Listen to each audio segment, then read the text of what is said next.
नमस्कार, मैं हूं आपके साथ आरती शर्मा और आप देख रहे हैं सुजस का खास कार्यक्रम 41 जिले 41 खबरें। इस खास पेशकश में हम आपके लिए लेकर आए हैं प्रदेश के सभी जिलों की खबरें जो सीधा रखती हैं आपसे सरोकार। तो चलिए शुरू करते हैं खबरों का सिलसिला, लेकिन पहले एक नजर डालते हैं हेडलाइंस पर। मुख्यमंत्री शिवराज शर्मा के नेतृत्व में 5 जून से मनाया जाएगा जल स्वावलंबन पखवाड़ा। तैयारियों को लेकर प्रदेश के सभी जिलों में हो रही बैठकें। जल संसाधन मंत्री श्री सुरेश रावत ने देवास परियोजना का किया निरीक्षण। अधिकारियों को जल्द से जल्द काम पूरा करने के दिए निर्देश। जोधपुर में बन रहा प्रदेश का पहला Vande Bharat coach maintenance depot. शहर को राष्ट्रीय स्तर पर मिलेगी नई पहचान। तो वहीं विकसित कृषि संकल्प अभियान से प्रदेश के किसान हो रहे लाभान्वित। कृषि की आधुनिक तकनीकों के बारे में दी जा रही जानकारी। चलिए अब खबरों पर विस्तार से बात करते हैं। जल संसाधन मंत्री श्री सुरेश रावत उदयपुर दौरे पर रहे। उन्होंने जिला कलेक्ट्रेट सभागार में एक बैठक ली जिसमें 5 जून से शुरू होने वाले जल स्वावलंबन पखवाड़े और बाढ़ प्रबंधन की तैयारियों पर चर्चा की गई। मंत्री ने बताया कि इस अभियान में उदयपुर संभाग की महत्वपूर्ण भागीदारी रहेगी। जल संसाधन मंत्री श्री सुरेश रावत ने कहा कि उदयपुर में जल संरक्षण की परंपरा बहुत पुरानी है। यहाँ रियासत काल में बनी जल संरचनाएं आज भी दुनिया को प्रेरणा देती है। उदयपुर संभाग को मानसून का प्रवेश द्वार भी माना जाता है, इसलिए जल संरक्षण में इसकी भूमिका अहम है। उदयपुर संभाग स्तरीय बैठक आज यहाँ कलेक्टर कक्ष में करी। जो उदयपुर से रिलेटेड अधिकारी तो यहाँ उपस्थित है, बाकी वीसी के माध्यम से हमने सबको जोड़ा और माननीय मुख्यमंत्री जी का मुख्यमंत्री जल स्वावलंबन पखवाड़ा 5 जून से लेकर 20 जून तक पूरे राजस्थान के अंदर आयोजित होना है। इस आयोजन को व्यापक रूप से जन जन तक पहुंचाना है और जन आंदोलन के रूप में इसको हमें जोड़ना है, क्योंकि राजस्थान के अंदर जब से माननीय मुख्यमंत्री जी भजनलाल जी ने कुर्सी संभाली तब से राजस्थान के अंदर पानी अधिक से अधिक कैसे पहुंचे इसके लिए वो दिन रात मेहनत कर रहे हैं। चाहे एआरसीप की योजना हो, चाहे यमुना जल समझौता हो, चाहे नर्मदा का पानी और अधिक लाना हो, चाहे माई का विषय हो, चाहे उन्होंने पूरे राजस्थान को चारों दिशाओं में कैसे पानी मिले इसके लिए एक वाटर ग्रिड की भी उन्होंने बजट में घोषणा की थी। इसी के तहत राजस्थान के नदी, तालाब, नाले वो कैसे संरक्षित हो और कैसे अधिक से अधिक वर्षा का जो पानी है वो उसका हम संरक्षण कर सके। इसके लिए 5 तारीख को जो हमारा विश्व पर्यावरण दिवस भी है और गंगा मैया का दिवस भी हम मनाते हैं, तो इसी दिन माननीय मुख्यमंत्री जी के आह्वान से पूरे राजस्थान के अंदर गांव-गांव, ढाणी-ढाणी, शहर-शहर और कस्बों के अंदर हम सब लोग एक साथ व्यापक रूप से इसकी शुरुआत करेंगे। अगली खबर भी जल संसाधन मंत्री श्री सुरेश रावत के उदयपुर दौरे से जुड़ी है। श्री रावत ने देवास परियोजना का परीक्षण किया। उन्होंने विशेष रूप से तीसरे और चौथे चरण के कामों की प्रगति देखी और अधिकारियों को जल्द से जल्द काम पूरा करने के निर्देश दिए। मंत्री श्री रावत ने नाथियाथल गांव में प्रस्तावित बांध निर्माण स्थल का दौरा किया। अधिकारियों ने उन्हें परियोजना की पूरी जानकारी दी। बताया गया कि इस बांध का कैचमेंट एरिया करीब 79 वर्ग किलोमीटर है और इसकी भराव क्षमता 70 MCFT होगी। साथ ही बांध में 1330 क्यूबिक मीटर प्रति सेकंड पानी निकालने की क्षमता रहेगी। भजनलाल सरकार ने गर्भवती महिलाओं के स्वास्थ्य, पोषण और आर्थिक सशक्तिकरण के लिए कई अच्छी योजनाएं शुरू की है। इसमें मां वाउचर योजना के तहत निशुल्क सोनोग्राफी सुविधा शुरू की गई है। चिकित्सा प्रभारी डॉक्टर मुकेश राम मीणा ने बताया कि जिन महिलाओं की गर्भावस्था 84 दिन या उससे ज्यादा की हो गई है, वे जन आधार कार्ड और मोबाइल नंबर से QR कोड वाला वाउचर ले सकती है। ये वाउचर सरकारी और तय की गई निजी सोनोग्राफी केंद्रों पर मान्य है। जरूरत पड़ने पर इसकी वैधता 30 दिन तक बढ़ाई जा सकती है। साथ ही जुलाई 2025 से 2.35 लाख महिलाओं को सुपोषण न्यूट्री किट भी दी जाएगी। भारत सरकार के द्वारा गर्भवती महिलाओं के लिए प्रधानमंत्री मातृत्व सुरक्षित अभियान एक चलाया है। उसमें महीने की हर 9 तारीख को महिला की एक सोनोग्राफी की जाती है, जिसमें गर्भवती महिलाओं की जांचें की जाती हैं। CSC स्तर पर 36 प्रकार की जांचें जो हैं उनमें से गर्भवती महिला नियमित जांच कराई जाती है और एक वाउचर दिया जाता है 9 तारीख को हर महीने की। तो उसमें वाउचर के द्वारा महिला गर्भवती महिला जहां भी चाहे उसे एक सोनोग्राफी करा सकती है। माँ वाउचर के नाम से होता है उसका। और उसके उसी के तहत राजस्थान सरकार द्वारा 2 तारीखें और जोड़ी गई हैं गर्भवती महिलाओं जांच के लिए, 18 तारीख और 27 तारीख। ये हर महीने की हैं। प्रधानमंत्री सुरक्षित मातृत्व अभियान के तहत 9 तारीख को होता है, राजस्थान सरकार के द्वारा 18 तारीख और 27 तारीख को होता है। गर्भवती महिलाओं का नियमित एक टीकाकरण जो एएनएम के द्वारा कराया जाता है, जिसका आशा बहनजियों के एक सहयोग में होता है। और एक टीकाकरण के तहत या जांच के लिए सीएससी स्तर पर एक विशेष ध्यान रखा जाता है, जिनको एएनसी के रूप में हमारे यहाँ बोला जाता है। बजूलाल सरकार ने एनीमिया मुक्त राजस्थान नाम से एक अभियान शुरू किया है। इसका मकसद बच्चों और महिलाओं को एनीमिया से बचाना है। इस अभियान के तहत हर महीने के पहले मंगलवार को शक्ति दिवस मनाया जाता है। इस दिन एनीमिया की जांच की जाती है और जरूरत पड़ने पर इलाज भी किया जाता है। दौसा जिले में 6 से 19 साल की उम्र के बच्चों और किशोरों को नियमित रूप से आयरन, फॉलिक एसिड की गोलियां दी जा रही है, जिससे उनका हीमोग्लोबिन बढ़े और वे शारीरिक व मानसिक रूप से स्वस्थ रहे। राजस्थान सरकार के यशस्वी माननीय मुख्यमंत्री महोदय श्री भजनलाल शर्मा जी के नेतृत्व में और चिकित्सा एवं स्वास्थ्य विभाग के हमारे चिकित्सा मंत्री श्री गजेंद्र सिंह खिमसर के नेतृत्व में एनीमिया मुक्त भारत और एनीमिया मुक्त राजस्थान कार्यक्रम के अंतर्गत चिकित्सा एवं स्वास्थ्य विभाग दौसा बहुत अच्छा काम कर रहा है। इसमें जो विभाग द्वारा सबसे पहले एक कार्य योजना बनाते हुए जोन जो जयपुर जोन में एक ट्रेनिंग का ऑर्गेनाइज किया गया, जिसमें उस ट्रेनिंग के दौरान हमारे 3 विभाग जो कि जिनके संयुक्त तत्वावधान में ये कार्यक्रम चलाया जा रहा है, जिसमें मेडिकल एंड हेल्थ, एजुकेशन और आईसीडीएस विभाग अंडर वन अम्ब्रेला काम कर रहे हैं हम सभी एक साथ। इसके उपचार के लिए जो अभियान है, मुख्यतः टारगेटेड पॉपुलेशन जो अपनी है वो 6 माह के बच्चे से लेकर 19 साल तक के किशोर किशोरियां इसमें शामिल किए जाते हैं, जिनको वीकली दवाइयां दी जाती हैं, जो कि हमारे चिकित्सा संस्थानों पर सभी चिकित्सा संस्थानों, स्कूल्स में और आंगनवाड़ी तक सारी दवाइयां उपलब्ध हैं और उनको समय समय पर मेडिकल ऑफिसर इंचार्ज चिकित्सा संस्थान से लेकर आशा सहयोगिनी तक, आशा सहयोगिनी भी उनमें आशा सहयोगिनी आंगनवाड़ी कार्यकर्ता भी बच्चों को घर घर ये दवाइयां पहुंचाएं। एनीमिया को लेकर सरकार द्वारा काफ़ी सारे अभियान चलाए जा रहे हैं, जिसमें सबसे प्रमुख जो अभियान है वो है शक्ति दिवस, जो कि हर महीने के प्रथम मंगलवार को बनाया जाता है। और इस दिवस के दौरान जो भी 5 महीने से लेके और 5 साल तक के बच्चे हैं और 10 साल से लेके 14 साल तक की जो किशोरियां हैं और उसके अलावा जो भी विवाहित महिलाएं और गर्भवती महिलाएं हैं, उनकी यहाँ पर हीमोग्लोबिन की जांच कर और एनीमिया पाए जाने पर उनको निःशुल्क आयरन की गोलियां भी उपलब्ध कराई जाती है। वह आयरन सुक्रोज का इंजेक्शन होता है, जिनमें सीवियर एनीमिया पाया जाता है, उन्हें इंजेक्शन भी लगाया जाता है। बारां जिले के अंता में विकसित कृषि संकल्प अभियान के तहत 3 टीमों ने गांवों में जाकर किसानों को खेती और सरकारी योजनाओं की जानकारी दी। इस कार्यक्रम में कृषि विज्ञान केंद्र और कृषि विभाग के अधिकारियों ने किसानों को आधुनिक खेती के तरीके बताए। कार्यक्रम में 751 महिला और पुरुष किसानों ने हिस्सा लिया। वैज्ञानिकों और विशेषज्ञों ने किसानों को नई फसल, किस्में, उन्नत बीज, समय पर बुवाई, मृदा परीक्षण के अनुसार उर्वरक का प्रयोग, बीज उपचार, गर्मी में गहरी जुताई और कतार में बुवाई जैसी तकनीकों के बारे में बताया, ताकि खेती की उत्पादकता बढ़ाई जा सके। मुख्यमंत्री श्री भजनलाल शर्मा के निर्देश पर जिले में 5 से 20 जून तक जल स्वावलंबन पखवाड़ा मनाया जाएगा। इसका उद्देश्य जल संरक्षण और पर्यावरण को बढ़ावा देना है और इसे एक जन आंदोलन का रूप देना है।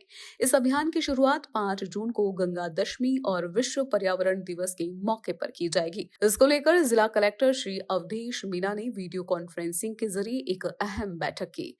इसमें जिले के सभी उपखंड अधिकारी और ब्लॉक स्तर के अधिकारी शामिल हुए। बैठक में सभी विभागों को उनकी जिम्मेदारियां सौंपी गई, ताकि पखवाड़े के दौरान कार्यक्रम अच्छे से हो सके। डूंगरपुर जिले में जल संरक्षण पखवाड़ा, हरियाणा, राजस्थान और योग दिवस की तैयारियों को लेकर जिला कलेक्ट्रेट में बैठक हुई। बैठक की अध्यक्षता जिला कलेक्टर श्री पुखराज सैन ने की। उन्होंने बताया कि मुख्यमंत्री श्री भजनलाल शर्मा के निर्देश पर 5 जून से 20 जून तक जल स्वावलंबन पखवाड़ा मनाया जाएगा। इस बार 5 जून को विश्व पर्यावरण दिवस और गंगा दशमी एक साथ आ रहे हैं, जिसे खास अवसर के रूप में मनाया जाएगा।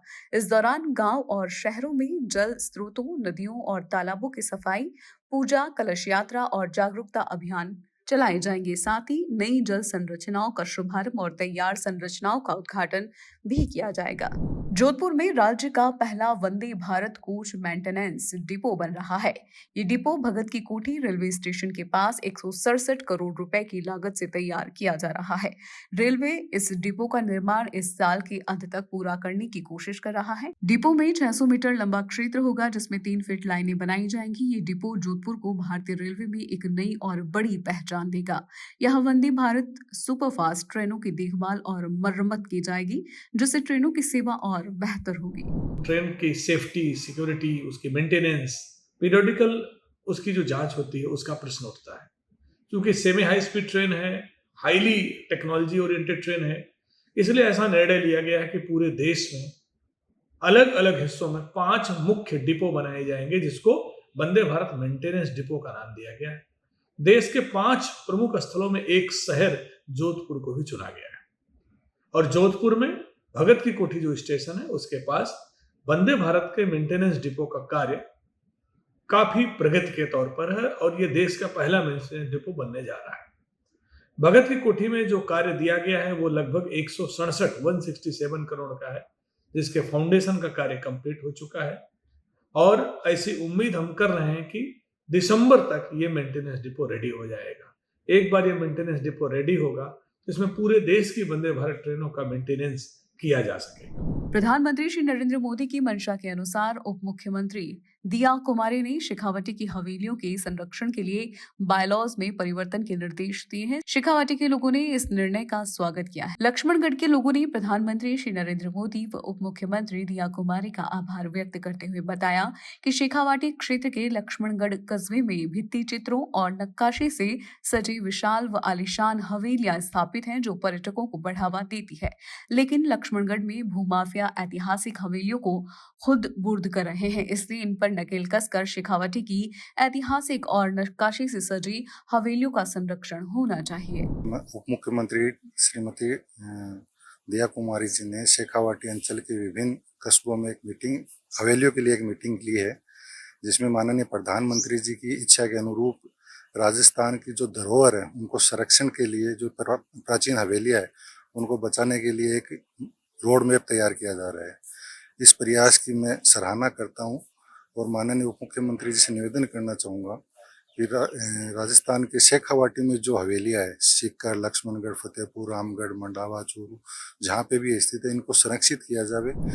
देश के यशस्वी प्रधानमंत्री आदरणीय नरेंद्र जी मोदी के द्वारा जो अभियान चला गया है धरोहर संरक्षण का, उसके अंतर्गत राजस्थान प्रदेश की उप मुख्यमंत्री दिया कुमारी जी ने कल जो ऐतिहासिक निर्णय लिया है वो स्वागत योग्य है, जिसके अंतर्गत शेखावाटी में सीकर, चूरू, झुंझुनू तीनों जिलों की जो भी भित्ति चित्रों की हवेलियां हैं, पुरानी हवेलियां हैं, 200 साल, 300 साल, 150 साल पहले जो निर्मित है, यहाँ के स्वतंत्रता सेनानी हुए हैं खूब, उन्होंने बनवाई है और पुराने सेठ साहूकारों ने बनाई है, तो उन हवेलियों के संरक्षण का ध्यान दिया है। और अगर उसके लिए बायलॉज चेंज करना पड़े तो भी सरकार को निर्देशित किया है कि बायलॉज को चेंज किया जाए और उन हवेलियों की रक्षा की जाए, सुरक्षा की जाए। और इस निर्णय से हम प्रदेशवासी, लक्ष्मणगढ़वासी, विशेष रूप से हम लक्ष्मणगढ़वासी बहुत प्रसन्न हैं। हम धन्यवाद ज्ञापित करते हैं। ब्यावर कलेक्ट्रेट सभागार में जिले के प्रशासनिक, पर्यावरण और राजस्व से जुड़े कामों की समीक्षा के लिए एक बैठक हुई। इस बैठक की अध्यक्षता जिला कलेक्टर डॉक्टर महेंद्र खड़गावत ने की। उन्होंने कहा कि जिले के विकास के लिए सभी अधिकारियों को जिम्मेदारी से और एक्टिव होकर काम करना होगा। डॉक्टर खड़गावत ने बताया कि 5 जून से 20 जून तक राजस्थान में जल स्वावलंबन पखवाड़ा मनाया जाएगा। इस दौरान गाँव और शहरों में तालाब, बावड़ी, पोखर जैसे जल स्रोतों की पूजा, कलश यात्रा, सफाई अभियान और लोगों को जागरूक करने के कार्यक्रम होंगे। कृषि और किसान कल्याण मंत्रालय की ओर से खरीफ पूर्व अभियान के तहत विकसित कृषि संकल्प अभियान 29 मई से 12 जून के बीच चलाया जाएगा। ये अभियान भारतीय कृषि अनुसंधान परिषद के निर्देश पर शुरू किया गया है। इस अभियान की शुरुआत खींवसर पंचायत समिति की खींवसर गांव में हुई। यहाँ कृषि वैज्ञानिकों और कृषि विभाग की टीम ने किसानों को खरीफ फसलों की नई तकनीक, प्राकृतिक खेती के तरीके और मिट्टी की जांच के आधार पर खाद के संतुलित उपयोग की जानकारी दी। साथ ही किसानों को कृषि और बागवानी विभाग की योजनाओं के बारे में भी विस्तार से बताया गया। भारत सरकार के कृषि मंत्रालय द्वारा चलाए जा रहे विकसित कृषि संकल्प अभियान के तहत किसान नवाचार शिविर आयोजित किए गए। इनमें किसानों को खरीफ फसलों की नई तकनीक और सरकारी योजनाओं की जानकारी दी गई। कृषि विशेषज्ञों ने बुवाई के समय खाद व उर्वरक के सही उपयोग, कतारों में बुवाई और वर्षा ऋतु में फलदार पौधे लगाने की सलाह दी। सरसों उत्पादन की नई तकनीक भी बताई गई। अधिकारियों ने सोलर पंप, सूक्ष्म सिंचाई, खेत तलाई जैसी योजनाओं की जानकारी दी। किसानों ने हरी खाद और बुवाई तकनीकों पर अनुसंधान की आवश्यकता जताई और फीडबैक साझा किया।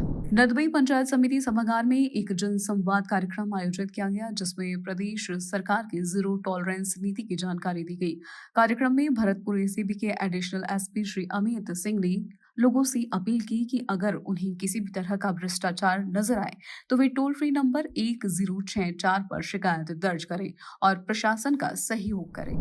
देखिए, राज्य सरकार की जीरो टॉलरेंस पॉलिसी चल रही है भ्रष्टाचार के विरुद्ध। उसी के अनुकरण में मुख्यालय के निर्देशानुसार हम लोगों ने जनसंवाद का कार्यक्रम यहाँ नदबई में रखा है।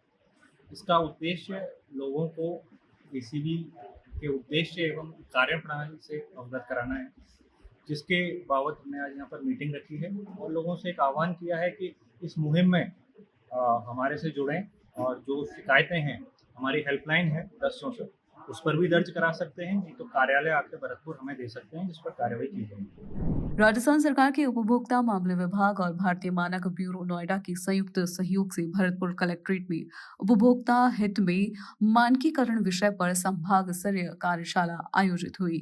इसमें विशेषज्ञों ने ISI, हॉलमार्क, इको मार्क जैसे गुणवत्ता चिन्हों की जानकारी दी और बताया कि BIS केयर ऐप से उत्पादों की पहचान और जांच कैसे की जा सकती है। उपभोक्ताओं को गुणवत्ता वाले उत्पाद खरीदने की सलाह दी गई। BIS हेड ऑफिस नोएडा के द्वारा भरतपुर में BIS स्टैंडर्ड्स को लेकर कार्यशाला का आयोजन किया गया।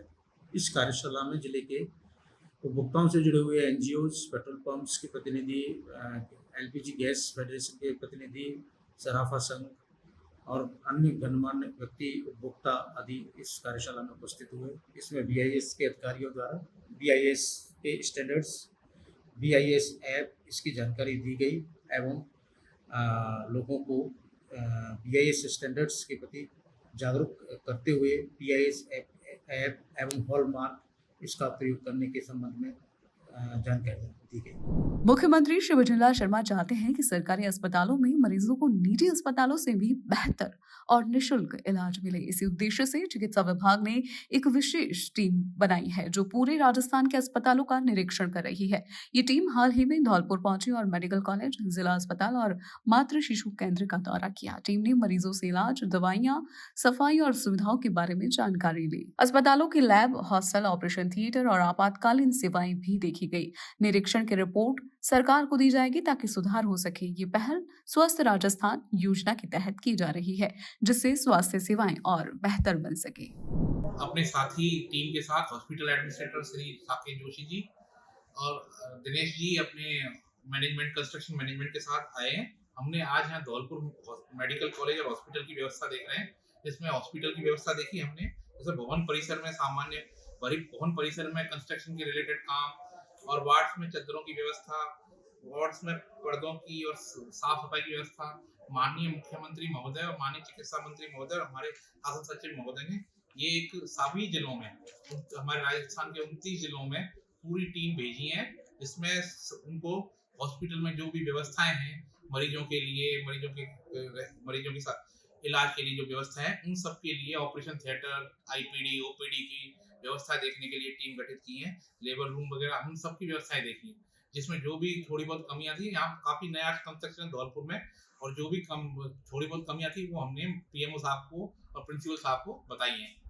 जो भी इसमें सुधार हो सकता है वो करेंगे, और ये जो टीम है वो नियमित रूप से इनका हर महीने इनका अवलोकन करने या निरीक्षण करने आएगी। अजमेर शहर में सड़क सुरक्षा को लेकर पुलिस ने एक अनोखा तरीका अपनाया है। अजमेर ट्रैफिक पुलिस ने ऐसा जागरूकता अभियान शुरू किया है जिसमें पुलिसकर्मी गानों के जरिए लोगों को यातायात नियमों के बारे में समझा रहे हैं। ये अभियान खासकर लाल बत्ती वाले चौराहों पर चलाया जा रहा है। जब गाड़ियां सिग्नल पर रुकती हैं तब पुलिसकर्मी अचानक सामने आकर लोकप्रिय गानों की धुनों पर हेलमेट पहनने, सीट बेल्ट लगाने और गति सीमा का पालन करने जैसे नियमों को मजेदार तरीके से बताते हैं। इस नए तरीके का मकसद लोगों को नियमों की जानकारी देना और सड़क दुर्घटनाएं कम करना है। ट्रैफिक अवेयरनेस के लिए, ट्रैफिक जो रूल्स है उसके अवेयरनेस के लिए हमारा एक नया हमने तरीका ईजाद किया है कि गीत के माध्यम से लोगों को थोड़ा अवेयर किया जाए। ये गाना बनाया है मैंने, सर ने मेरे को बताया था, मैंने भी बताया था कि ऐसा कुछ करना है अपने को, तो मैंने एक गाना बनाया है। उस पर गाने के बोल भी ट्रैफिक रूल्स के ऊपर डिपेंडेड है। उसके माध्यम से हम जनता को, लोगों को जागरूक करने की कोशिश करते हैं। थोड़ा सा बोल बताएंगे किस तरीके के बोल है? हेलमेट पहन के रखना, सीट बेल्ट लगा के रखना, हेलमेट पहन के रखना, सीट बेल्ट लगा के रखना, जोखिम से तुम बचोगे, नियमों का ध्यान रखना, हेलमेट पहन के रखना, सीट बेल्ट लगा के रखना। हमने एक जागरूकता अभियान चलाया जिसमें हम संगीत के माध्यम से, गीतों के माध्यम से लोगों को जागरूक कर रहे हैं, उन्हें बता रहे हैं कि ट्रैफिक रूल्स कितने इंपॉर्टेंट है, तो उनकी पालना करनी चाहिए क्योंकि वो हमारे लिए ही बने हैं। इसमें हमारे एक लीडर है, ट्रैफिक विभाग में, तो काफ़ी अच्छी सिंगिंग करते हैं। तो सिंगिंग के माध्यम से चौराहे पे जहाँ पे ट्रैफिक लाइट है, तो जहाँ पे ट्रैफिक रुकता है, जब ट्रैफिक रुकता है उस समय पे इन्होंने गानों के माध्यम से लोगों को मोटिवेट कर रहे हैं कि हमें ट्रैफिक रूल्स की पालना करनी है। मुख्यमंत्री श्री भजनलाल शर्मा के निर्देश पर राजस्थान में चल रही ऑपरेशन शील्ड अभियान के तहत भरतपुर रेंज के आईजी श्री राहुल प्रकाश के नेतृत्व में धौलपुर पुलिस ने एक बड़े ऑनलाइन ठगी के मामले में आरोपी को गिरफ्तार किया है। आरोपी पर करीब 400 करोड़ रुपए की ठगी का आरोप है। आईजी श्री राहुल प्रकाश ने प्रेस कॉन्फ्रेंस में बताया कि साइबर ठगी करने वाली गैंग के इस सदस्य को पकड़ने में सफलता मिली है और फिलहाल पुलिस उससे पूछताछ कर रही है। तो यहाँ पे तफ्तीश की और उसमें ये बात निकल के आई कि जो 4 कंपनियां जिनमें परिवादी के पैसे गए थे और जो उससे जुड़ी हुई कंपनियां थी, जो उसके प्रोप्राइटर्स थे वो एक ही थे, तो उसमें लगभग 400 करोड़ का हमें 6 महीने में ट्रांजैक्शन मिला था। और बेसिकली जो ऑनलाइन गेम खिलाते हैं आजकल बहुत सारे वेबसाइट पे, पोर्टल्स पे, ऐप्स पे, उसके लिंक भेज करके ये लोग फ्री का काम कर रहे थे। उसमें जो दो डायरेक्टर थे, दिनेश और कुमकुम, उनको अरेस्ट किया था, और एक रविंद्र नाम का व्यक्ति था उसको अरेस्ट किया था, जो कि मुख्य तौर पे दिनेश, कुमकुम और उसके जैसे बहुत जो आर्थिक रूप से कमजोर लोग होते हैं उनके आधार कार्ड को लेकर के, उनके पैन कार्ड को लेकर के कंपनियां खुलवाता था और उन कंपनियों के माध्यम से इस फर्जीवाड़े काम को करता था। इसके सरगना के तौर पे उस वक्त शशि नाम का एक व्यक्ति हमारे सामने आया था, जो कि इसका भांजा लगता था रविंद्र का, और शशि के साथ अभी तक की तफ्तीश में रोहित दुबे नाम का व्यक्ति और हमारे सामने आया है, जो लोग मिल करके इस काम को कर रहे थे। इसके अरेस्ट करने पे जो डेटा इसके पास था काफी सारा वो रिकवर हुआ है, उसके माध्यम से हम तफ्तीश कर रहे हैं। और इसने टोटल 23 कंपनियों के नाम हमें बताए हैं जो कि शशि के द्वारा हैंडल किया जा रहा था। उन 23 कंपनियों के बारे में हम, जिनमें पहले की 4 कंपनियां भी हैं, शेष कंपनियों की तफ्तीश कर रहे हैं। तो उसमें से बाकी सारी कंपनियां इसी तरह के फर्जीवाड़े में लगी हुई थी कि कुछ उसमें सही और जेन्युइन कंपनियां भी हैं, उसकी तफ्तीश करके फिर आगे और भी जो मुलजिम बनेंगे उनको गिरफ्तार करेंगे। पंचायत समिति की बैठक पंचायत समिति सभागार में प्रधान श्री सोहन ढील की अध्यक्षता में हुई। बैठक की शुरुआत में पिछली बैठक की कार्रवाई को मंजूरी दी गई। इस बैठक में बिजली, पानी, सिंचाई, सड़क, स्वास्थ्य, कानून व्यवस्था और जल जीवन मिशन जैसे कई विभागों की समस्याओं पर चर्चा हुई, जिसमें संबंधित अधिकारी भी मौजूद थे। प्रधान श्री सोहन ढील ने पंचायती राज से जुड़ी योजनाओं के क्रियान्वयन पर बात की। पंचायत समिति नौर की साधारण सभा की बैठक आयोजित की गई थी। सबसे पहले तो बैठक में हमारे पूर्व प्रधान विश्वपाल आर्य के आकस्मिक निधन पर शोक व्यक्त करने के बाद बैठक की शुरुआत हुई। तमाम विभागों के अधिकारी, एडीएम साहब, एसडीएम साहब, डिप्टी साहब, तहसीलदार और तमाम बीएलओज यहाँ उपस्थित थे। पंचायत समिति के तमाम सरपंच, सदस्य, सब ने अपने अपने क्षेत्र की समस्याओं से अधिकारियों को अवगत कराया। गत बैठक में जितने भी मुद्दे उठाए गए थे उनके निवारण के लिए विभाग ने क्या किया, वो विभाग के अधिकारियों ने अपने अपने विभाग की अनुपालना रिपोर्ट प्रस्तुत की और बड़े सौहार्दपूर्ण तरीके से पंचायत समिति की आज की बैठक संपन्न हुई और प्रयास किया कि ज़्यादा से ज़्यादा इस बैठक का फ़ायदा आम जनता को मिले, जनता की समस्याएं का समाधान हो। इसमें बिजली, पानी और रोड की समस्याएं प्रमुख रही। उनका तमाम अधिकारियों का समयबद्ध तरीके से धीरे धीरे जैसे जैसे टेंडर और पैसा प्राप्त हो रहा है तमाम रोडों का सुदृढ़ीकरण किया जाएगा। पानी की जहाँ समस्या आ रही है, अभी जो नहरबंदी के कारण कुछ किल्लत ज़्यादा बढ़ी, अब पानी आ चुका है, आने के बाद में पेयजल व्यवस्था भी सुचारू की जाएगी। भजनलाल सरकार ने लूणकरणसर क्षेत्र के ग्रामीणों के लिए पीने के पानी की समस्या को दूर करने के लिए 23 करोड़ रुपए का बजट मंजूर किया है। इस योजना से 7 गांवों को लाभ मिलेगा। मुख्यमंत्री श्री भजनलाल शर्मा ने नहरी पानी की व्यवस्था के लिए ये घोषणा की थी। कैबिनेट मंत्री श्री सुमित कुदारा और बीकानेर के जिला कलेक्टर नम्रता वृष्णि के निर्देश पर काम शुरू हो गया है। शेखसर गांव में उपखंड अधिकारी श्री दयानंद रुयल और प्रधान श्री कान्हाराम गुलारा ने 15 बीघा जमीन चिन्हित कर रिपोर्ट जिला कलेक्टर को भेज दी है। इससे ग्रामीणों में खुशी की लहर है और उन्होंने मुख्यमंत्री व कैबिनेट मंत्री का आभार व्यक्त किया है।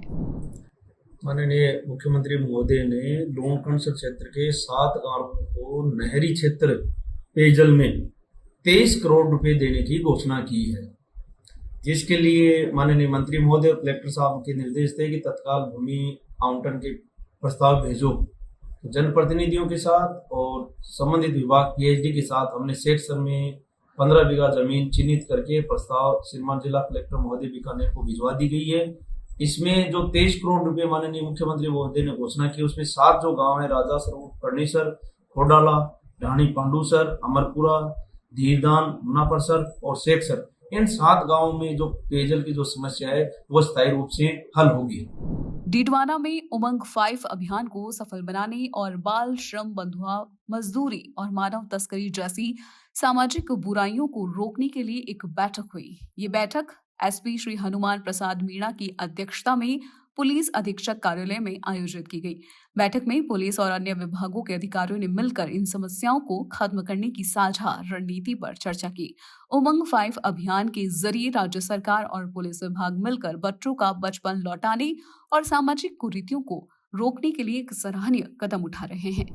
भजनलाल सरकार ने जहाजपुर की फलासिया ग्राम पंचायत के कंजर कॉलोनी गांव में 3 करोड़ 65,44,000 रुपए की लागत से एक नया विद्यालय भवन बनाने की सौगात दी है। इसका शिलान्यास शिक्षा एवं पंचायती राज मंत्री श्री मदन दिलावर, सांसद श्री दामोदर अग्रवाल और विधायक श्री गोपी चंद मीणा ने किया। समारोह में मंत्री श्री मदन दिलावर ने कहा कि केंद्र और राज्य सरकार की सभी योजनाएं घुमंतु जातियों तक पहुंचाई जाएंगी। उन्होंने ये भी कहा कि राजस्थान के हर घुमंतु परिवार को पट्टा और आवास दिलाने के लिए सरकार पूरी कोशिश करेगी।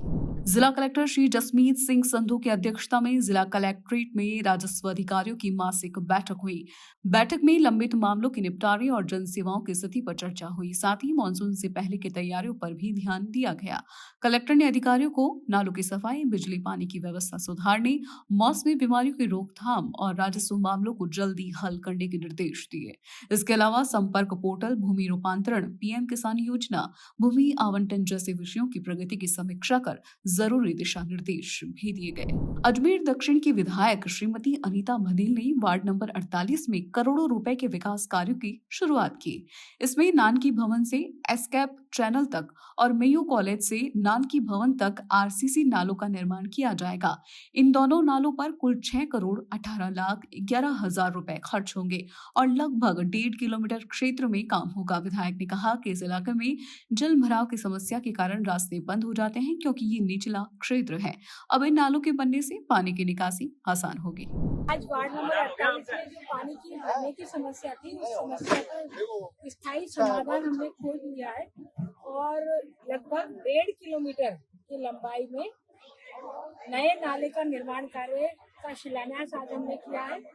6,11,18,11,000 रुपए की राशि से ये 2 नाले क्षेत्र में बनने वाले हैं।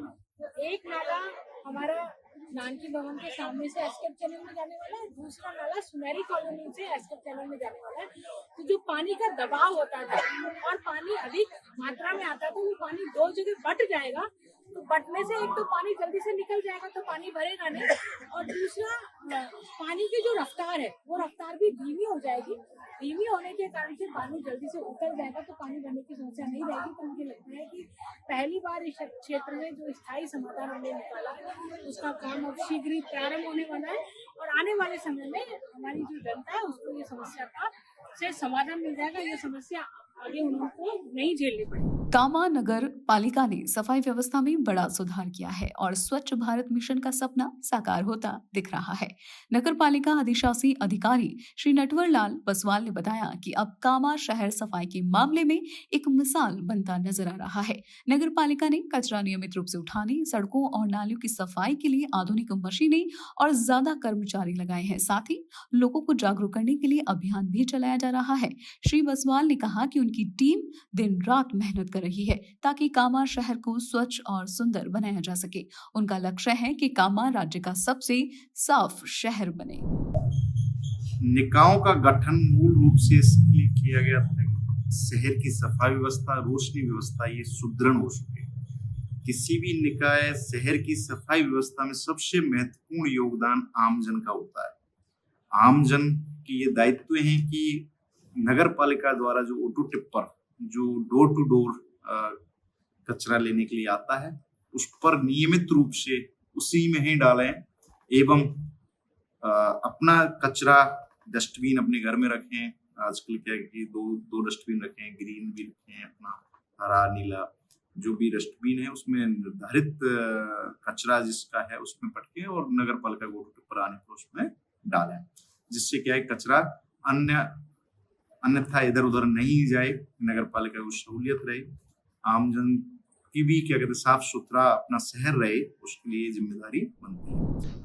सफाई की व्यवस्था का सवाल है। कामा में सफाई व्यवस्था बहुत शानदार चल रही है और सफाई की जिम्मेदारी शरीफ खान इंस्पेक्टर साहब को दी गई है और इन्होंने भी जो सफाई की व्यवस्था संभालने के लिए 35 वार्ड हैं उनको 4 भागों में विभाजित कर दिया गया है। जैसे 1 से 9 वार्ड एक अलग जमादार बना दिया गया है, 19 लगभग 10 से 19 वार्ड तक दूसरा जमादार है, 20 से 29 तक तीसरा है और 30 से 35 तक चौथा जमादार है। इस प्रकार अपनी शक्तियों को विभाजन करके और बहुत अच्छी देखभाल करके कामा नगर पालिका क्षेत्र के अंतर्गत नालियों की और सड़कों की समय समय पर सफाई बहुत अच्छी तरह से की जा रही है। सीएम साहब के दिशा निर्देशन में, माननीय प्रधानमंत्री जी के दिशा निर्देशन में पूरे राजस्थान स्तर पर सफाई व्यवस्था के लिए पखवाड़े नियुक्त करके सफाई व्यवस्था बहुत शानदार व्यवस्था की जा रही है, जिसमें मेरे हिसाब से पूरे कामा के अंतर्गत, तहसील के अंतर्गत और पूरे राजस्थान में सफाई व्यवस्था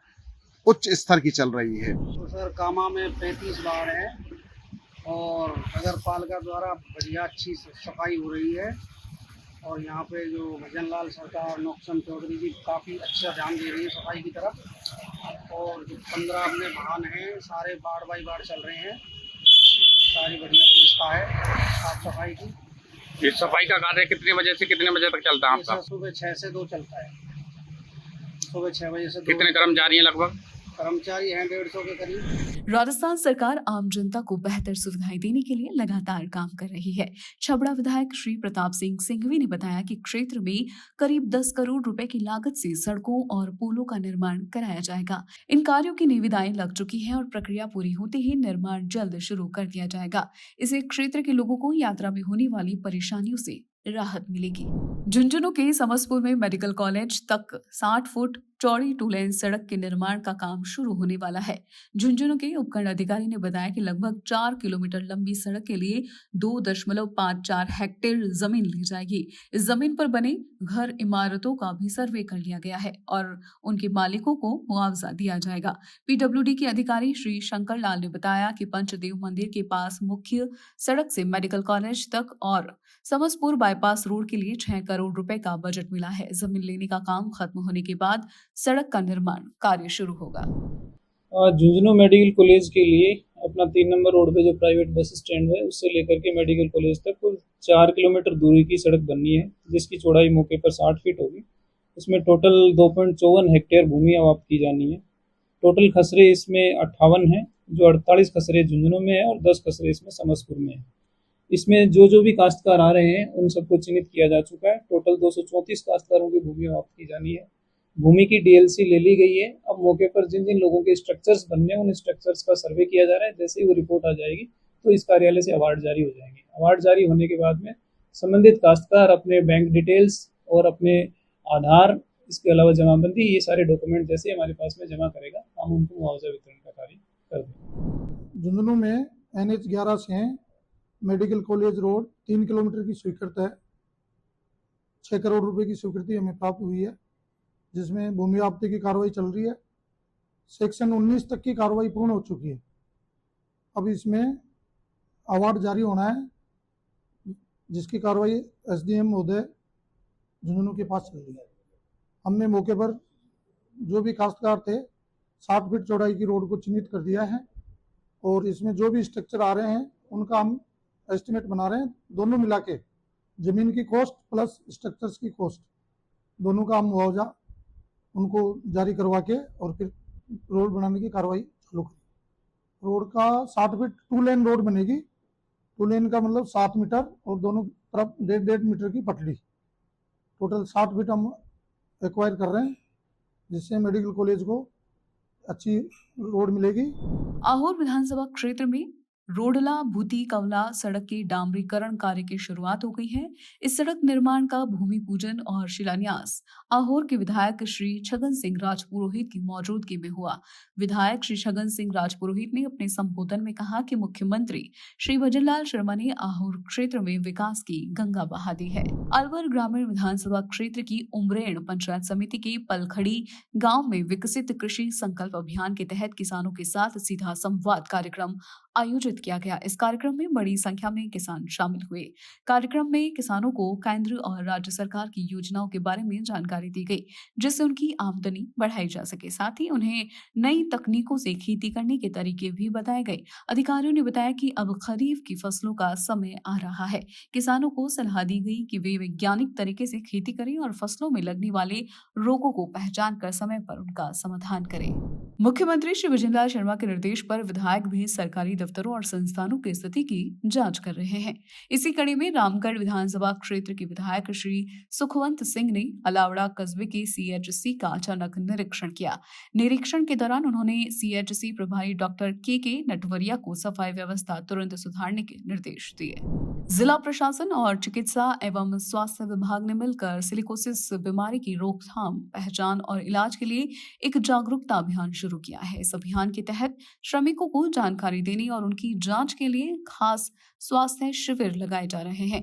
मुख्य चिकित्सा एवं स्वास्थ्य अधिकारी डॉक्टर संजय गहलोत ने बताया कि सिलिकोसिस की जांच के लिए विशेष शिविर 4 जून को राधा वल्लभ रिको एरिया, 5 जून को health and wellness centre Piplaj, 11 जून को हेल्थ एंड वेलनेस सेंटर कानाखेड़ा और 12 जून को लघु उद्योग संघ कार्यालय के पास सुबह 8 बजे से दोपहर 3 बजे तक लगाए जाएंगे। इन शिविरों में सिलिकोसिस की जांच के साथ साथ योग्य मजदूरों को प्रमाण पत्र भी दिए जाएंगे।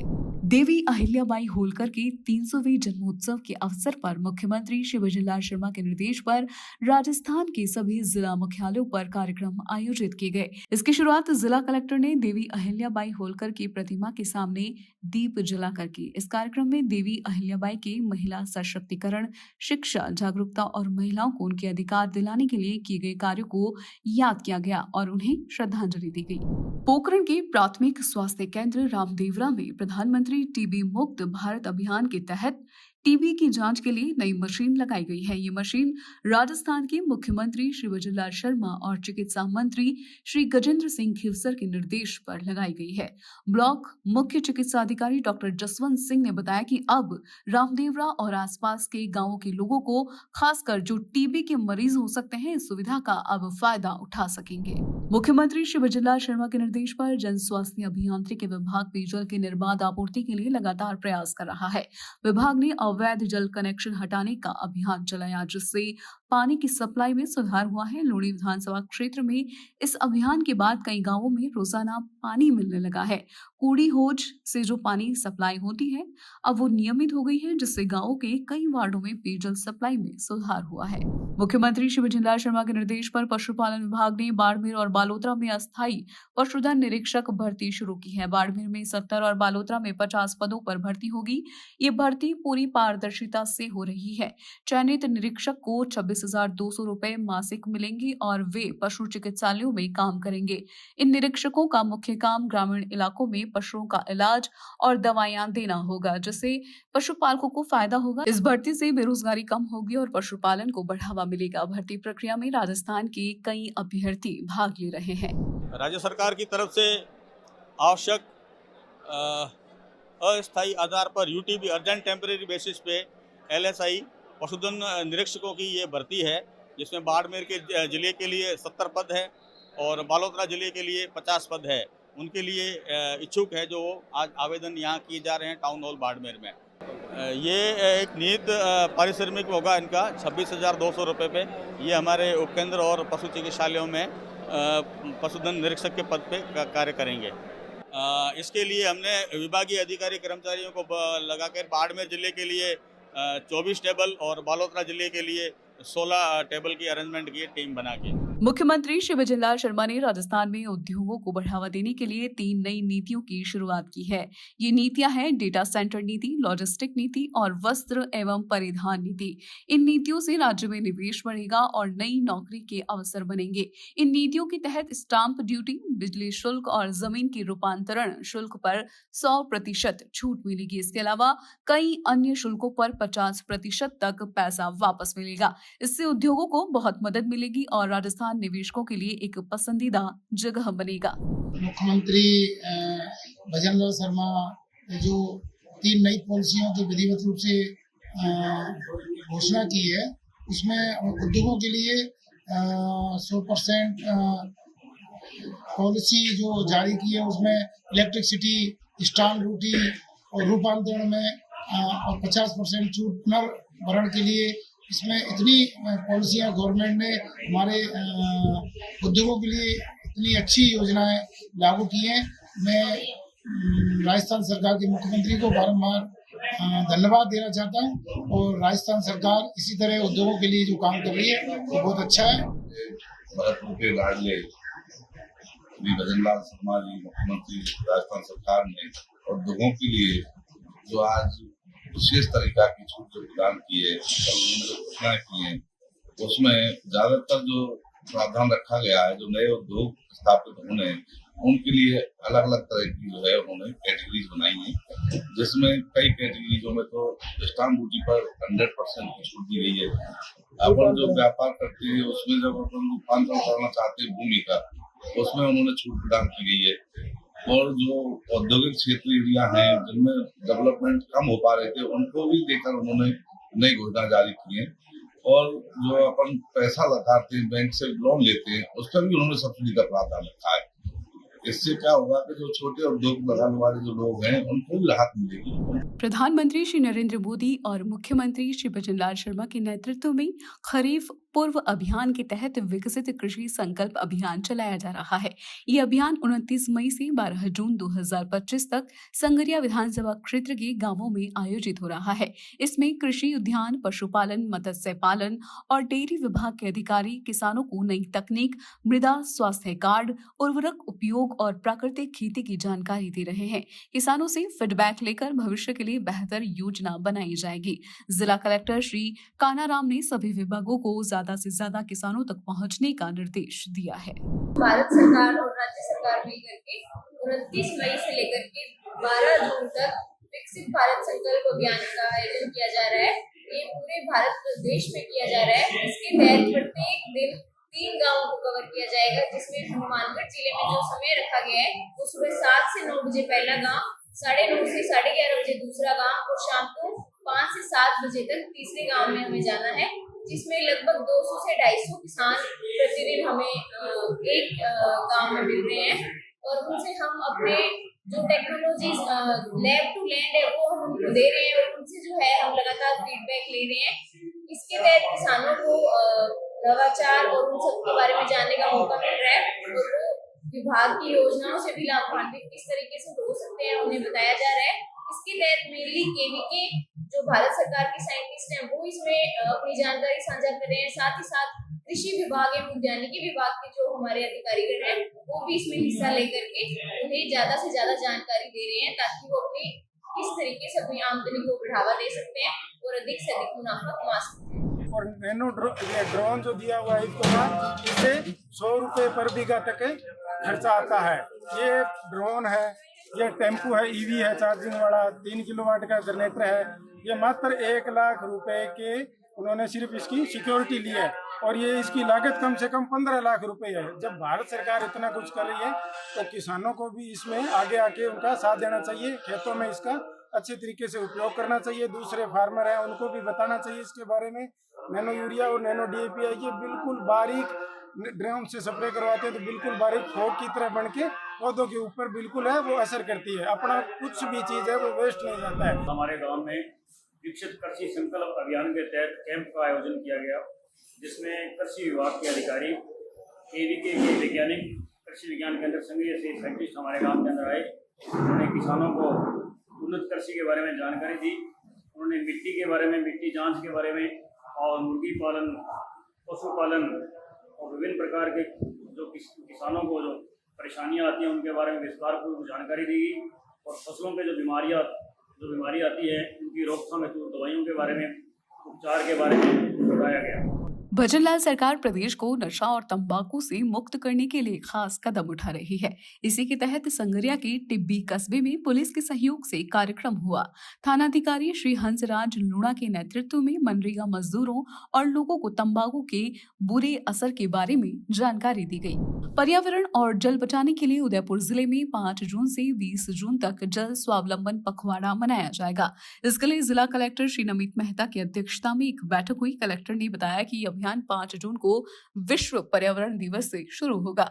इसे सफल बनाने के लिए जनप्रतिनिधि, भामाशाह, महिला समूह, NGOs और उद्योगों का सहयोग लिया जाएगा। खास बात यह है कि महिलाओं की भागीदारी बहुत जरूरी है, इसलिए महिला संगठनों को खास तौर पर शामिल किया जाएगा।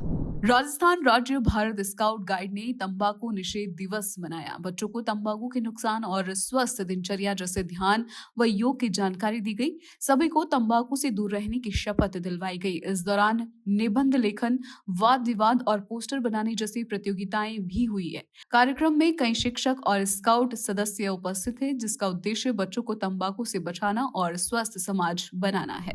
मुख्यमंत्री श्री भजनलाल शर्मा राजस्थान के सरकारी स्कूलों में शिक्षा का माहौल और बेहतर करने के लिए मेहनत कर रहे हैं।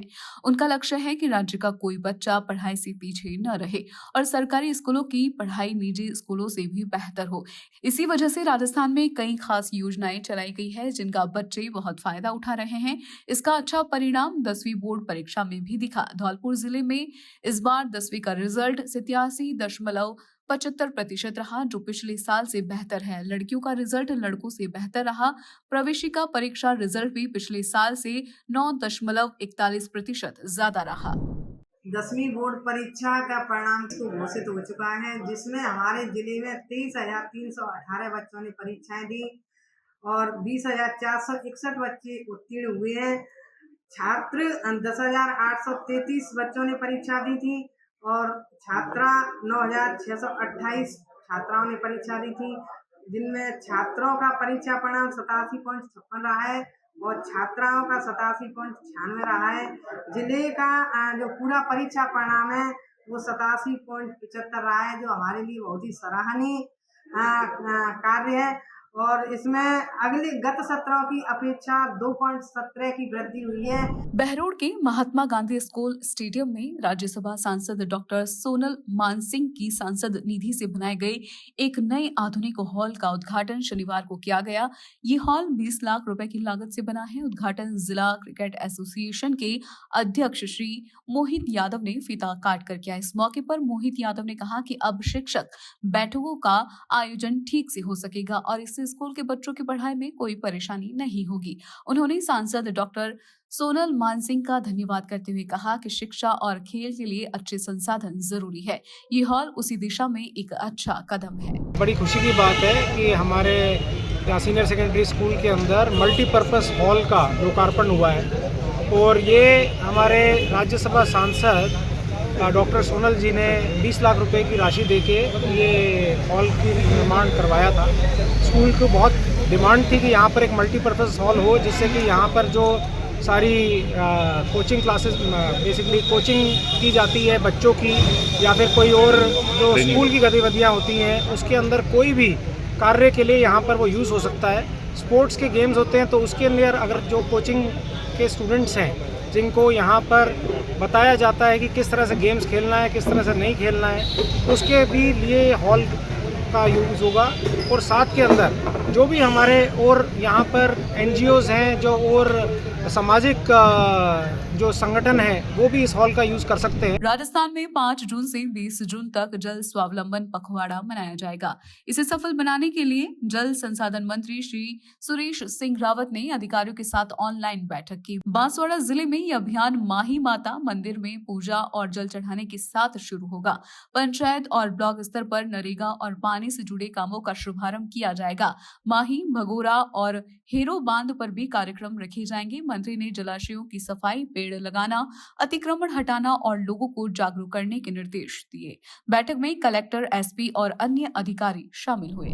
डेगाना विधायक श्री अजय सिंह किलक ने शहर और गांवों की बिजली समस्याओं को दूर करने के लिए बिजली विभाग के अधिकारियों के साथ बैठक की। बिजली विभाग ने बताया कि शहर में नए ट्रांसफार्मर लगाए जाएंगे और सुरक्षित तार बिछाई जाएगी ताकि बारिश में करंट से बचाव हो सके। 4 नए फीडर भी बनाए जाएंगे जिससे ट्रिपिंग की समस्या दूर होगी। कई जगह नए ट्रांसफार्मर लगाए जाएंगे और गांवों में किसानों के लिए अलग बिजली फीडर बनाया जाएगा। साथ ही शिकायत दर्ज करने के लिए विभाग में 24 घंटे की सुविधा शुरू होगी। विधायक ने जनता की समस्याएं सुनी और समाधान का भरोसा दिलाया। वो भी है तो ये एक तो विद्युत तंत्र को सुदृढ़ करने के लिए जैसे फीडर अलग बनाने, एग्रीकल्चर का फीडर अलग है, जो डोमेस्टिक है वो फीडर अलग है। और अभी डेगाना में जो इसको चिन्हित किया विद्युत विभाग वालों ने कि इसके अंदर जो 8-9 जगह जहां पर की लोड ज्यादा है उसके प्रथम चरण में उसके ट्रांसफर्स को बदला जाएगा। प्रथम चरण में हम चरणबद्ध तरीके से सभी ट्रांसफर्स को बदलेंगे ताकि लोड पूरा वो ठीक हो जाए। और अगले बुधवार से हम ये RDSS स्कीम्स का जो यहाँ काम शुरू होना था उसका हम श्री गणेश करेंगे। और पूरे डेगाना के अंदर जो इंसुलेटेड जो केबल है, AB केबल, रैपिड केबल, उसको लगाया जाएगा जिससे वो बिल्कुल बंद आती है, कोई करंट की भी कोई दिक्कत इस तरह की घटनाएं वो नहीं होगी। और मेरा पूरा मानना है कि इनके काम के बाद में बुधवार से शुरू होगा। अब ये काम जो भी होगा 2 महीने के अंदर अंदर पूरा ये करने का भी ये बता रहे हैं कि इसको कर लेंगे पूरा। तो हमारा प्रयास है कि डेगाना में जो काफ़ी लंबे समय से जो विद्युत की जो समस्या चल रही है उसका पूरी तरह से हम निराकरण कर लेंगे, ऐसा मैं आपको विश्वास देना। भरतपुर में मुख्यमंत्री के निर्देश पर लोगों को बेहतर इलाज की सुविधा देने के लिए काम किया जा रहा है। इसी को देखते हुए राजमेर स्टेट मेडिकल टीम ने जिला RBM अस्पताल, जनाना अस्पताल और मेडिकल कॉलेज का निरीक्षण किया। टीम ने अस्पताल में साफ सफाई, बेडशीट, कचरा निस्तारण, बिजली के उपकरण और पंखों, कूलर की स्थिति देखी। निरीक्षण के बाद टीम ने एक चेकलिस्ट तैयार की है जिसके आधार पर अस्पताल की व्यवस्थाओं में सुधार किए जाएंगे ताकि मरीजों को बेहतर स्वास्थ्य सुविधाएं मिल सके। राज्य के सभी मेडिकल कॉलेज के अंदर एक सघन अभियान चलाया गया जिनके चलते उस अभियान का जो मुख्य उद्देश्य यही था कि जो अस्पताल के अंदर डे टू डे समस्याएं आ रही हैं, सिविल मेंटेनेंस को लेकर के, इलेक्ट्रिकल मेंटेनेंस को लेकर के, फायर फाइटिंग को लेकर के, DG सेट्स को लेकर के, जिनसे रोजमर्रा की जिंदगी पर और अस्पताल प्रशासन को भी परेशान होना पड़ रहा था और मरीजों को भी उसके आने वाली परेशानियां आती हैं, इसको लेकर के एक सघन अभियान चलाया गया पूरे राज्य में। उसके लिए सभी मेडिकल कॉलेज के अंदर टीम्स भेजी गई जिसमें इंजीनियर्स के साथ में सभी प्रभारी, जो टीम प्रभारियों को भी भेजा गया। 41 जिले 41 खबरों में फिलहाल इतना ही। प्रदेश की तमाम खबरों के लिए जुड़े रहिए सूरज समाचार के साथ। मुझे दीजिए इजाजत। नमस्कार।